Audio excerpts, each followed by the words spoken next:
Bom dia, pessoal. Espero que todos estejam bem. Aqui é o professor Murilo falando. E hoje nós vamos dar continuidade aí, então, às nossas atividades desse quarto bimestre, na verdade. E falando, então, hoje vamos conhecer uma outra civilização, né? Que se desenvolveu também ali naquela região chamada de Crescente Fértil, né? Ou no Oriente Próximo, como também é chamado, né? Essas primeiras civilizações que surgiram aí na Idade Antiga, na chamada História Antiga, tá? E hoje nós vamos conhecer a Mesopotâmia, tudo bem? Então vamos começar a ler aqui juntos, para nós conhecermos um pouquinho aí dessa civilização também muito interessante que se desenvolveu ali na região da Mesopotâmia. Hoje vamos conhecer outra civilização muito importante para a história da humanidade e uma das mais antigas do mundo, a Mesopotâmia. O estudo da Mesopotâmia faz parte da chamada Antiguidade Oriental, assim como a civilização egípcia. A palavra Mesopotâmia vem do grego e significa entre rios. A Mesopotâmia é o nome dado a uma comprida faixa de terra cortada entre dois grandes rios, os rios Tigre e Eufrates, que desagam no Golfo Pérsico. Situada entre a Europa, a Ásia e a África, a Mesopotâmia atraiu muitos povos que ali se estabeleceram e fizeram história. Então, olha aí, pessoal. Mesopotâmia, né? Então, essa palavrinha que significa entre rios, tá? Isso porque Mesopotâmia, então, não é um país, não é o nome de uma cidade. Mesopotâmia é o nome de uma região, de uma localização, de uma determinada localização, né? E é essa localização que vocês podem ver aqui no mapa, né? Vejam que, se vocês se lembrarem daquele mapa que eu coloquei para vocês nas nossas aulas do Egito, mostrando que aquela região, né, era conhecida como Crescente Fértil, que formava uma espécie de meia-lua, né, que pegava do Egito e a partir do Egito formava uma meia-lua, né. Então a Mesopotâmia está inserida naquela região, que é uma região também que é conhecida como o Oriente Próximo, né, e está aí nos estudos da Antiguidade Oriental, né, Antiguidade porque está dentro dos estudos de História Antiga, e oriental porque está numa região mais oriental mesmo, né, de localização. Então a Mesopotâmia está aí, né, assinalada e destacada mais em vermelho, em laranja aí, e vocês podem ver então que é uma região que fica entre dois rios, os rios Tigre e o rio Eufrates. Vamos perceber de novo, galera, a importância da natureza aqui, né? Se o Egito se desenvolveu às margens do rio Nilo, essa região da Mesopotâmia vai atrair vários povos, né? Vai atrair diversos povos para se estabelecerem ali, para desenvolver uma civilização ali, também por conta da existência de dois rios, né? Dessa vez, os rios Tigre e Eufrates. Então, essa região, né, que foi chamada antigamente de Mesopotâmia, na atualidade, né, que é essa região que fica aí entre as Europa e África, ela está localizada aí, né, hoje, na atualidade, no chamado Oriente Médio, né, nas regiões aí do Iraque, da Síria, né, nós estamos falando então dessas regiões, tudo bem? Na Mesopotâmia, há pouca vegetação e o clima é quente e seco durante a maior parte do ano. Superando os desafios, os povos da região aproveitaram as águas do Tigre e do Eufrates para irrigar a terra, cultivar alimentos e assim evitar longos períodos de fome tão comuns naqueles tempos. Com isso, construíram cidades, desenvolveram um dos primeiros sistemas de escrita e nos deixaram um importante legado. Entre esses povos estavam os sumérios, os acádios, os amoritas, os assírios e os caldeus. Então aqui, pessoal, novamente queria que vocês guardassem aí, né, a importância da natureza, né, aí, sobretudo dos rios, para o desenvolvimento de civilizações, para a possibilidade, né, de concentração humana, de criação de sociedade, né, e por que a importância dos rios? Porque é com os rios que esses povos, né, eles vão cultivar a terra, cultivar alimentos, ou seja, vão praticar a agricultura. Então aqui o casamento entre o rio, a natureza, e a agricultura. Isso é fundamental para o desenvolvimento da vida humana, né? Portanto, são essas as condições que dão a possibilidade do estabelecimento de seres humanos naquela região, na região da Mesopotâmia, tá? Então, nessa região da Mesopotâmia, passaram por ali diversos povos, né? Como aí os sumérios, acádios, amoritas, assírios e caldeus, que são esses povos que nós vamos conhecer um pouquinho na nossa aula de hoje, tá? Vamos começar pelos sumérios e os acádios.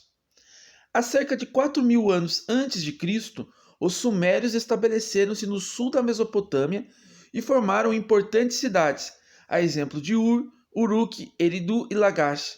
Cada uma dessas cidades possuía um governo próprio e independente. Por isso, são chamadas pelos historiadores de cidades-estado. Pessoal, atenção aqui então, tem uma ideia importante que eu queria que vocês guardassem. O significado de cidade-estado. O que é uma cidade-estado? Cidade-estado é um termo que os historiadores dão para cidades que se desenvolveram na antiguidade, e essas cidades, elas eram autônomas, elas funcionavam como se fossem um estado, né? Vamos pensar aqui, trazer para a nossa realidade. Araçoiaba da Serra é uma cidade, mas ela está dentro de um estado, o estado brasileiro, né? Ou seja, Araçoiaba da Serra é uma cidade que tem alguma espécie de autonomia, né? Ela pode criar leis, ela pode tomar uma série de iniciativas, mas ela não pode, essas iniciativas que ela pode tomar atingem um certo limite, né? Elas não podem, por exemplo, criar uma moeda nova, substituir o real, né? Elas não podem, por exemplo, decretar a independência do Brasil, ou seja, é uma cidade que tem poderes limitados. E no caso de uma cidade-estado, é uma cidade que ela está independente, ela é autônoma, tá? Ela é uma cidade que existe por si só. Ela faz as suas leis, ela tem a sua estrutura social, a sua religiosidade, ou seja, por isso, como ela é independente e autônoma em relação às demais cidades da região, os historiadores chamam elas de cidades-estado, tá? Então guardem bem essa ideia, né? O que é uma cidade-estado, porque ainda vocês vão ouvir falar de muitas cidades-estados na história aí da antiguidade. Então, olha só, os sumérios, eles, né, povoaram a região da Mesopotâmia, criando várias cidades-estados, né? Aqui eu coloquei algumas, ou seja, a Mesopotâmia foi ocupada pelos sumérios a partir da criação de várias cidades-estados. Em volta de suas cidades, os sumérios erguiam muralhas altas e extensas com várias torres defensivas. Cada cidade possuía uma divindade protetora e um rei.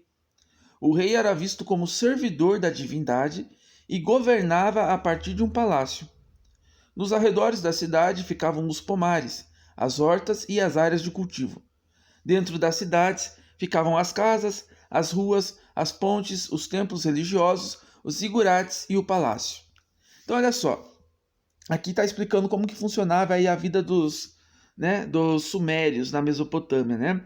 Então, as cidades elas eram fortificadas, né? Ou seja, as cidades eram separadas umas das outras por muralhas, né? Olha só, eles colocavam torres defensivas, ou seja, uma proteção interna. Então a cidade, ela era isolada mesmo, a cidade-estado, né? Com grandes muralhas. Cada cidade possuía uma divindade e um rei. Aqui a relação entre política e religião, galera. Isso que vocês têm que perceber, né? Essas cidades-estado, então, elas são autônomas, ou seja, cada uma tem um rei, para vocês verem como elas são autônomas, como elas são independentes entre si, né? E esse rei, ele era considerado aí como um representante da divindade que cada cidade tinha, tá? Então a relação do poder do rei, ela é muito justificada pela relação desse rei com a divindade, né, com a religião que aquela cidade praticava, né, com aquela religiosidade que estava colocada naquela cidade-estado. Então aqui o que a gente tem que perceber, né? Como a religião está associada à política na Mesopotâmia. A gente vai ver os problemas que isso vai trazer. Então aqui é a estrutura da cidade também, né? Fora da cidade, ali nos arredores da cidade, ficavam os pomares, as hortas, né? E dentro da cidade, a própria estrutura da cidade, né? Casas, ruas, os templos religiosos, os zigurates, que eu já vou explicar o que é, e o palácio do rei. O palácio tinha grande importância social, pois, além de ser sede do governo, era centro de poder e de riqueza. Os templos eram moradas dos deuses e possuíam várias repartições que serviam como casas, armazéns e oficinas. Já os zigurates eram monumentos religiosos na forma de pirâmides em degraus e rampas para se chegar ao topo. Então aí toda uma estrutura voltada para o reconhecimento da religiosidade desse povo, né? Se os egípcios tinham construído as pirâmides, os mesopotâmicos, os sumérios, né, construíram aí os chamados zigurates, que eu coloquei uma foto mais abaixo ali para vocês aqui. Olha só, mas não chega a ser como a pirâmide egípcia, né? Mas ele tem uma forma de pirâmide e vocês veem aí grandes rampas, né? Em que as pessoas subiam ali para prestar homenagem aos seus deuses. A escrita e as leis. Durante muito tempo se acreditou que a escrita surgiu primeiramente na Mesopotâmia. Novos achados arqueológicos, porém, indicam que a escrita se desenvolveu ao mesmo tempo em diferentes partes do planeta. Então aí essa questão também é importante, né? Como a dinâmica humana ela foi se desenvolvendo em vários momentos ao longo da história, né? Não necessariamente em apenas um local. Então a escrita aí hoje já se reconhece que ela surgiu não apenas na Mesopotâmia, mas em vários outros lugares. Ela pode ter sido inventada na Suméria, no Egito, na Índia ou então na China. Na Suméria, né, que é ou seja, a ocupação dos povos sumérios na Mesopotâmia, o desenvolvimento da escrita não ocorreu de uma hora para outra. Resultou de um longo processo que se originou da necessidade de controlar os recebimentos e pagamentos dos templos e palácios e a circulação de produtos. Os sumérios escreviam em tabuinhas feitas de argila úmida, que depois eram colocadas ao sol para secar. Para escrever, usavam uma espécie de palito seco afiado de extremidade triangular, com o qual faziam sinais em forma de cunha. O que é cunha? É uma peça de ferro ou madeira cortada em um ângulo agudo, usada para rachar lenha. Por isso, essa escrita recebeu o nome de cuneiforme. Os primeiros registros da escrita cuneiforme são de cerca de 3.000 anos antes de Cristo. Então aqui, pessoal, a criação da escrita, né, ou seja, de códigos para as pessoas se comunicarem, estabelecerem uma comunicação, para os sumérios, né, esses povos que estavam habitando na Mesopotâmia, a gente vê aqui que ela foi desenvolvida a partir de uma necessidade, né? A necessidade de controlar as transações comerciais, a circulação de produtos, não é verdade? Então, a escrita da Mesopotâmia, né, sobretudo dos povos sumérios, é essa escrita que vai ser conhecida como a escrita cuneiforme, tá? Então, a escrita cuneiforme é a escrita desenvolvida na Mesopotâmia pelos povos sumérios. Envolvidas, aqui eu coloquei também, né, uma tabuinha aí, né, dessas tabuinhas com escritos aí, né, dos povos mesopotâmicos, né, a escrita cuneiforme. Não me perguntem o que está escrito aí, que eu também não sei. Mas esses eram os códigos que eles utilizavam para se comunicar. Envolvidas em conflitos permanentes, as cidades sumérias foram perdendo sua força, o que facilitou a conquista da região pelos acádios, povo que constituiu o primeiro governo centralizado da região, o Império Acádio. Esse império, porém, durou pouco tempo. Enfraquecido por rebeliões internas, foi invadido por guerreiros nômades e se desintegrou. Então, pessoal, esses povos sumérios que criaram essas cidades-estado na região da Mesopotâmia, né, os conflitos que essas cidades-estados tinham umas com as outras, acabou gerando aí, facilitando a conquista da região da Mesopotâmia por um outro povo chamado de Acádios, né? E esse povo, quando conquista a região da Mesopotâmia, ele não adota esse sistema de cidades-estados, né? Ou seja, várias cidades-estados autônomas e independentes, cada uma com um rei, porque dava muito conflito.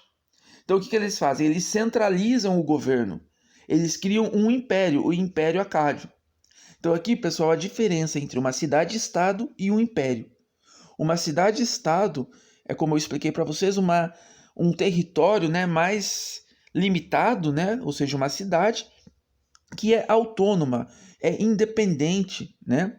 Uma cidade-estado que tem cada cidade-estado o seu próprio rei, né, a sua própria religião. A diferença delas para o império é o seguinte, que o império ele é um governo que ele conquista várias cidades-estado. Então você tem um rei, por isso que fala império, né? A gente vai chamar de imperador. Esse imperador vai conquistar e dominar várias cidades-estado. Então agora várias cidades-estados estão submetidas a um governo central, né? O poder foi centralizado na figura do imperador. Então percebam a diferença, tá? Então os acádios, eles quando conquistaram a região da Mesopotâmia, eles criaram ali, eles centralizaram esse governo, criando um império, o Império Acádio, né? Mas esse império também ele foi enfraquecido por crises internas, rebeliões internas, ele acaba sendo invadido por guerreiros nômades e também se desintegra. Então, o que acontece? Por volta de 1900 a.C., os amoritas, um povo semita, né, vindo do deserto da Arábia, se estabeleceu no centro-sul da Mesopotâmia. E, à semelhança dos acádios, construíram um poderoso império que abrangia quase toda a Mesopotâmia, o primeiro império babilônico. Então, olha só, os acádios, da mesma forma como os acádios, eles dominaram a região da Mesopotâmia, né? Dominaram os povos sumérios, agora foram eles que foram dominados pelos amoritas, tá? Então, ou seja, a Mesopotâmia, a história da Mesopotâmia na antiguidade, vocês já perceberam que ela é marcada por uma sucessão de povos que habitaram esse lugar. Uma sucessão de povos que conquistaram outros povos e foram se estabelecendo na região, tá? Os amoritas eram um povo semita, como está escrito aqui, né? O que é um povo semita, então? Um povo semita é um grupo étnico e linguístico que se considera descendente de Sem, filho de Noé. Entre esses povos semitas estão os hebreus e os árabes. Então, quando os povos semitas, né, os amoritas, eles conquistam essa região da Mesopotâmia, eles constroem aí um grande e poderoso império, chamado aí o primeiro Império Babilônico. Hammurabi, o principal imperador babilônico, ocupou-se pessoalmente da administração de seu império, chegando a coordenar a construção de numerosos edifícios públicos, canais de irrigação e açudes. Sua obra mais célebre, porém, foi um código de leis que influenciou o mundo antigo e mantém alguma influência até a atualidade, o Código de Hammurabi.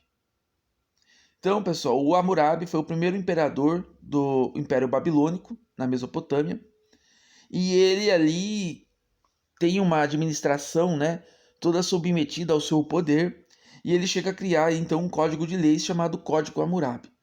A gente vai ler um trechinho do Código Hammurabi para conhecer como que a justiça, né, as leis se impunham na sociedade ali da Mesopotâmia. Embora este não seja o primeiro conjunto de leis escritas, o Código de Hammurabi é um dos mais conhecidos.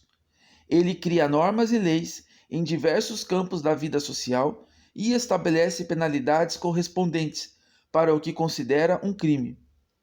Eis algumas de suas leis. Então aqui, ó, parágrafo 6. Se um Avilum roubou um bem de propriedade de um deus ou palácio, esse Avilum será morto, e aquele que recebeu de sua mão o objeto será morto. Eu já vou explicar o que é Avilum, tá? Mas vamos seguir na leitura aqui. Parágrafo 8. Se um Avilum roubou um boi ou uma ovelha, ou um asno, ou um porco, ou um barco, se é de um deus ou do palácio, deverá pagar 30 vezes.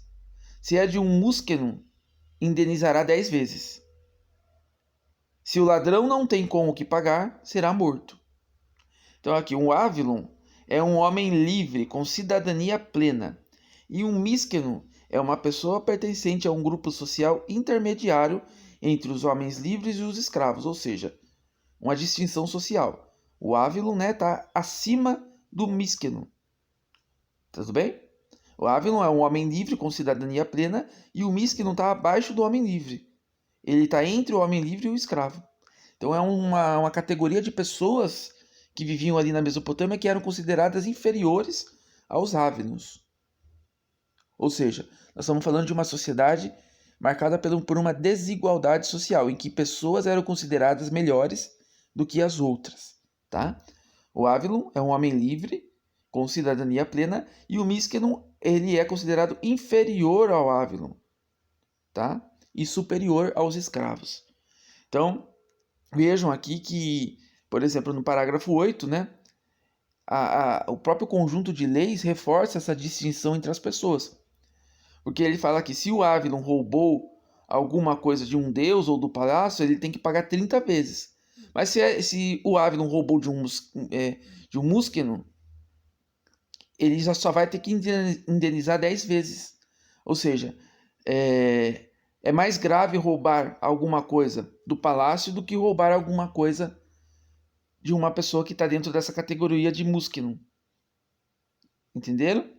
Porque as pessoas são divididas em categorias sociais. Parágrafo 229. Se um pedreiro edificou uma casa para o Avilum, mas não reforçou o seu trabalho, e a casa que construiu caiu e causou a morte do dono da casa, esse pedreiro será morto. Parágrafo 230. Se causou a morte do filho do dono da casa, matarão o filho desse pedreiro. Parágrafo 231. Se causou a morte de um escravo do dono da casa, ele dará ao dono da casa um escravo equivalente. Então, pessoal, essas aqui alguns trechos, né? Alguns parágrafos desse código de Hammurabi, que era um conjunto de leis aí criados por Hammurabi, o imperador da Babilônia, que ocupou ali a Mesopotâmia. Pessoal, o que a gente pode pensar sobre esse código do Hammurabi, né? Vejam que as penalidades são muito duras, né? Se paga violência com mais violência, né? Você vê aqui, se um pedreiro edificou uma casa, mas não reforçou o seu trabalho e a casa que construiu caiu e causou a morte do dono, esse pedreiro será morto. Veja, imagine então quantos acidentes, por exemplo, imagine que esse pedreiro construiu a casa e ela caiu, mas não necessariamente por culpa ou por intenção, né, proposital desse pedreiro. Vamos imaginar que de repente ele usou um material que venderam para ele que não estava tão bom assim. Ou seja, a culpa não foi dele. Vamos imaginar que o acidente, né, a casa caiu e esse acidente matou o dono da casa, mas isso foi um acidente. Isso não foi proposital, não foi intencional. Quer dizer, esse pedreiro vai pagar com a própria vida. Ou seja, a Mesopotâmia de Hammurabi, né, se pagava violência com violência, né? Então é uma sociedade muito dura. A gente costuma dizer que é uma lei que estabelece esse critério de olho por olho e dente por dente, né? E daí a gente tem que pensar qual que é o problema disso, né? Uma sociedade fundada na violência, né? Será que é isso que a gente precisa, né?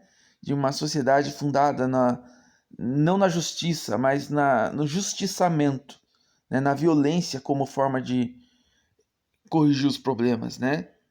Talvez, eu acho que hoje, né? Muitos e muitos anos depois, nós já podemos optar por outras saídas que não a violência como uma forma de resolvermos os nossos problemas, né? Porque aí não se faz a justiça necessariamente, mas uma vingança, né? Então nós temos que separar o que é justiça daquilo que é vingança. Tudo bem? Após o governo de Hammurabi, uma série de povos, entre os quais os hititas, conquistaram a Babilônia, causando a desagregação do Império Babilônico. Enquanto isso, despontava na região o povo assírio. Ou seja, mais uma crise agora atingindo o Império Babilônico, né? E enquanto esse Império Babilônico aí estava em crise, outro povo despontava na região para conquistar, os assírios. Os assírios se estabeleceram no norte da Mesopotâmia, uma área de intensa circulação de pessoas e povos entravam e saíam do vale mesopotâmico. Na luta para garantir o seu território, os assírios criaram táticas de guerra e organizaram um exército poderoso, com arqueiros, lanceiros e carros de guerra com rodas de aros. Então, conquistaram terras e povos, formando um grande império. O Império Assírio abrangia a Mesopotâmia, a Síria, a Fenícia, a Palestina e o Egito. Então, olha aqui, galera. Aqui, nesse mapa, a gente vê aquela região da Mesopotâmia, né? E como ela foi se expandindo à medida que esses povos foram conquistando a região e criando cada um império maior do que o outro. Então vejo que a Suméria, os sumérios, né, aquele primeiro povo que nós vimos que ocupou essa região da Mesopotâmia, aí no mapa eles estão identificados aí na parte mais vermelha, né, meio laranja, eles ocupavam uma região mais localizada, né, uma região menor. Os povos sumérios que ocuparam ali com as cidades-estados. Já o Império Babilônico, que é esse azul, meio esverdeado, ele ocupou uma região bem maior do que aquela região que os sumérios haviam ocupado.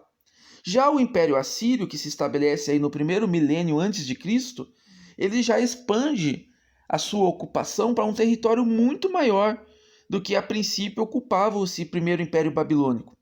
Ou seja, à medida que vários povos foram se instalando na Mesopotâmia, né, conquistando a região, eles foram se expandindo a sua ocupação para regiões mais longínquas aí da Mesopotâmia. Os assírios justificavam a conquista de terras e a escravização dos povos, dizendo que faziam isto para contentar Assur, seu principal deus. Mas o que tornou os assírios mais conhecidos foi o uso de crueldade contra os adversários. Era comum, por exemplo, cortarem dedos, mãos e orelhas dos prisioneiros. O uso da crueldade visava desencorajar a resistência e abalar a moral do inimigo. Apesar disso, os povos dominados pelos assírios se rebelavam com frequência. Mas o Império Assírio só desmoronou em 612 a.C., quando os caldeus, habitantes da Babilônia, aliados aos medos, vindos do planalto do Irã, atacaram, ocuparam e destruíram Nínive, a capital assíria. Então, pessoal, como que os assírios se expandiram e conquistaram, né, toda essa região da Mesopotâmia? Eles fizeram isso através de um processo de muita violência, como nós estamos vendo aqui, né? Então, eles justificavam essa conquista de terras e a escravização de pessoas usando a religião para isso, né? Eles falavam que eles tinham que fazer isso para contentar o seu principal Deus. Então aqui, galera, de novo eu alerto a vocês os problemas de se misturar política com religião, tá? Nós estamos vendo aí hoje, né, em 2020, né, esse problema todo que nós estamos vivendo lá na Europa, né, com a decapitação de pessoas, né, com uma violência generalizada, motivada por fanatismo religioso. Ou seja, quando se a religião, que é um sistema de pensamentos, de crenças, que foi criado justamente para trazer o bem para as pessoas, né? A religião acaba sendo usada para promover violência, para justificar, né, regimes de opressão, né? Então nunca é bom misturar política com religião. Nunca vai dar certo, né? A gente está vendo aqui na antiguidade e nós continuamos vendo ainda tantos milhares de anos depois, ainda continuamos vendo isso acontecer no mundo. Os caldeus. Os caldeus, ou novos babilônios, também se apoderaram de imensas áreas, constituindo o segundo império babilônico. Durante as violentas campanhas militares chefiadas pelo rei Nabucodonosor II, os caldeus arrasaram Jerusalém, prenderam milhares de judeus e os forçaram a marchar como escravos para a Babilônia.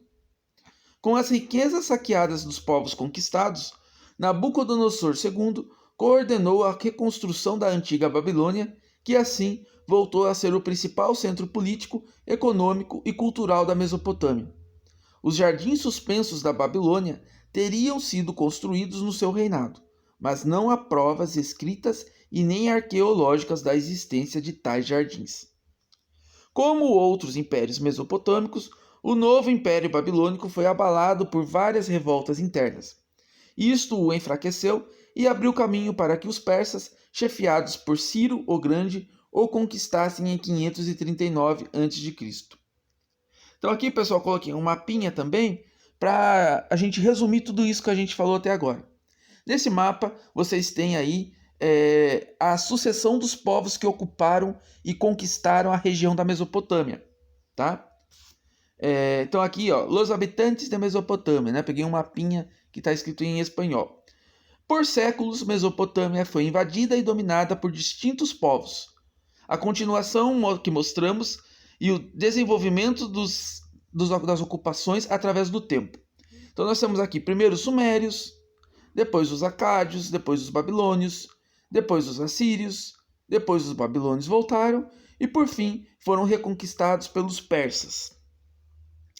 Então esse foi o desenvolvimento dos povos que ocuparam a região da Mesopotâmia. Agora nós vamos ver como que era a sociedade mesopotâmica, né? Eu já contei aqui para vocês que no Código da Hammurabi, né, nós podemos perceber que a sociedade era dividida, né? As pessoas eram divididas desigualmente, né? Havia uma desigualdade social. Vamos entender um pouquinho melhor como que isso funcionava. Na Mesopotâmia, o poder político era privilégio dos homens e passava de pai para filho. As mulheres quase nunca chegavam ao poder. Além disso, a sociedade mesopotâmica era hierarquizada. No topo estava o rei, que originalmente era o líder da comunidade e seu comandante militar em caso de guerra. Abaixo do rei, os sacerdotes, nobres e chefes militares. A seguir, os comerciantes, os escribas e os artesãos especializados. E por último, os camponeses e os escravos, que eram prisioneiros de guerra ou pessoas que não conseguiam pagar dívidas. Aqui também eu quero chamar a atenção de vocês, para que vocês guardem bastante isso. Escravidão na antiguidade, tá? O que motivava uma pessoa a ser escravizada na Idade Antiga, na Antiguidade?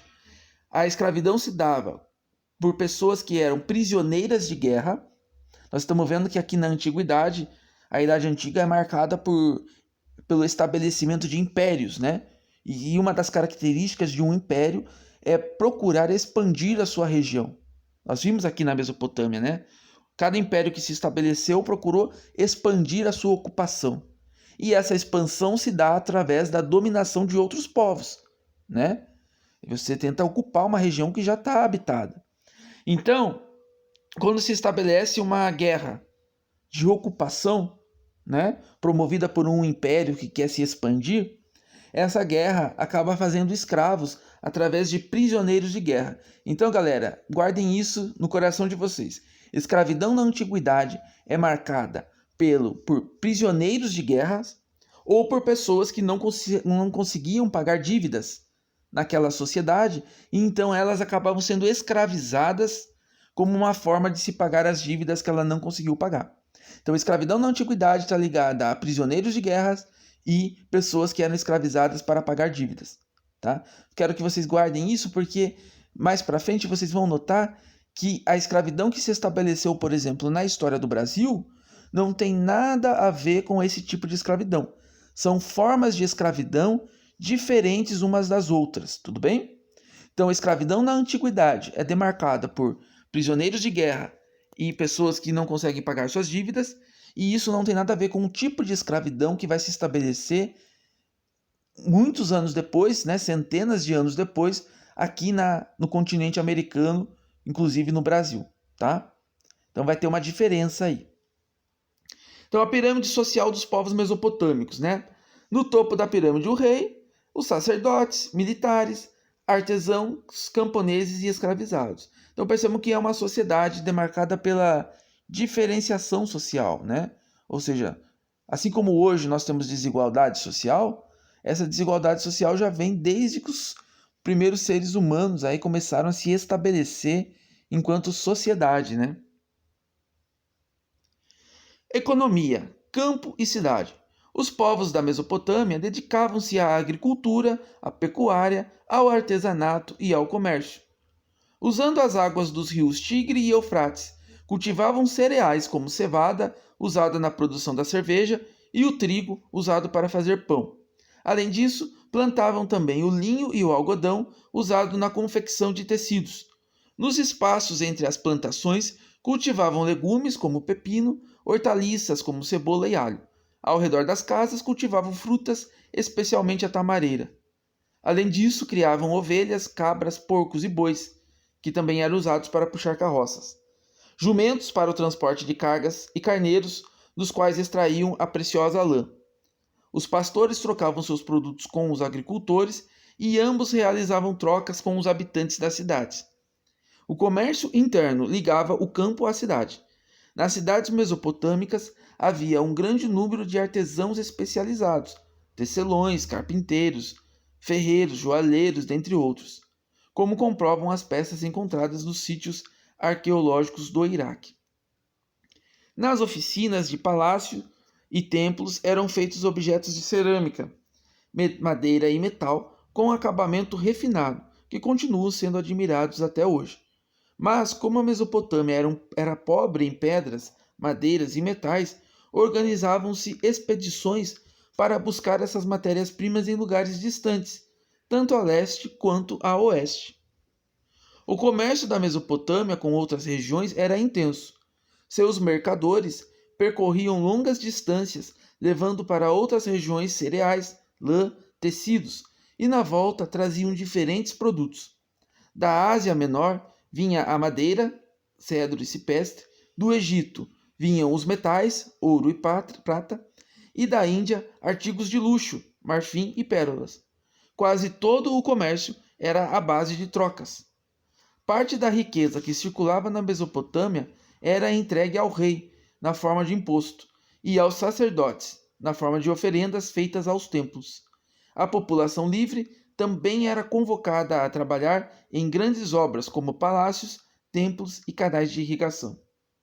Então, olha aí, pessoal, como que era a economia, né?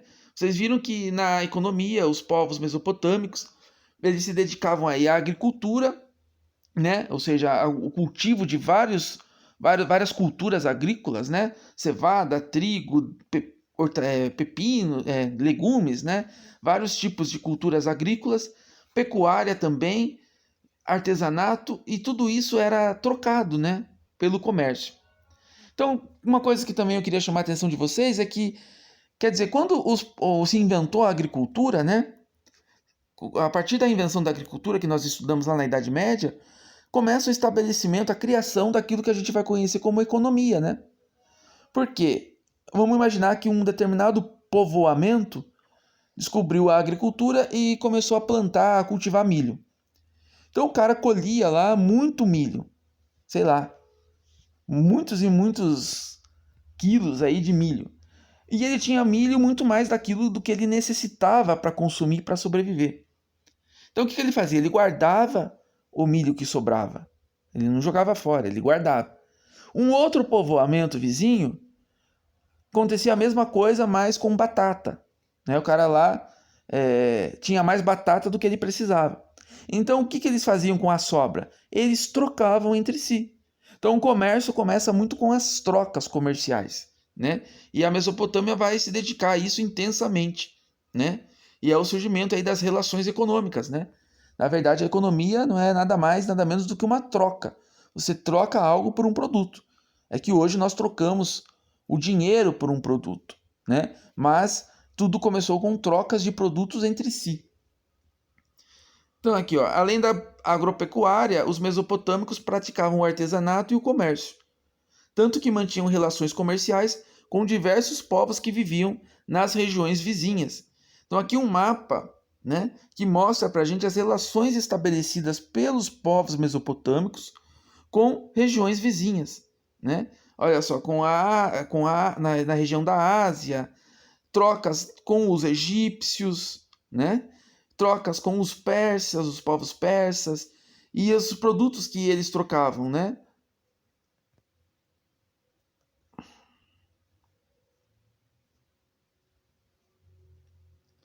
E outro fato que eu queria chamar a atenção de vocês aqui, né, é como o poder político acaba gerando um pouco de desigualdade também, né? Porque parte da troca que esses povos faziam, que eles mesmos produziam, eles tinham que entregar ao rei como impostos, né? Religião. Os mesopotâmicos eram politeístas, ou seja, acreditavam em vários deuses. Seus deuses tinham a forma humana, deuses antropomórficos, isto é, os deuses casavam, tinham filhos, ficavam tristes, zangados e podiam ser cruéis, invejosos e caridosos. Ou seja, os deuses mesopotâmicos, né, eles eram como se eles eram a imagem e semelhança da humanidade. Diferentemente do cristianismo, né, que depois, muito depois ainda vai ser criado, que prega que nós somos a imagem e semelhança de Deus. Aqui é ao contrário, né? Os deuses são a imagem e semelhança do ser humano. Por isso eles estão passíveis de agirem com ira, com violência, né? Ficam tristes e zangados, eles podem punir. Então, por isso que os deuses mesopotâmicos eles têm essa forma humana, né? Os igurates eram considerados a morada dos deuses na terra. Neste local, os mesopotâmicos faziam diferentes rituais, oferendas, práticas mágicas e sacrifícios de animais. Aqui alguns deuses cultuados pelos povos mesopotâmicos que eu coloquei para vocês darem uma olhadinha aqui. Para explicar fatos cotidianos de sua vida, os mesopotâmicos criaram os mitos, histórias baseadas em fatos reais ou inventados, né? Ou seja, para criar essas histórias de cada um desses deuses, né, surgiam aí então os mitos, que são histórias que não são reais, né? São criadas para se construir a figura desse deus que eles estão querendo cultuar. Então, galera, cuidado com os mitos aí. Então, pessoal, olha só.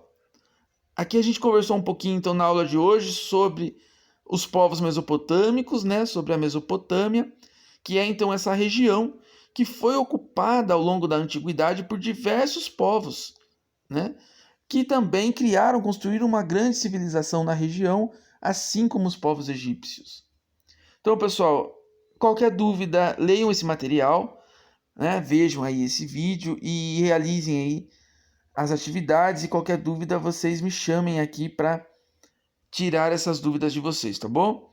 Então, um abraço, fiquem bem e até mais.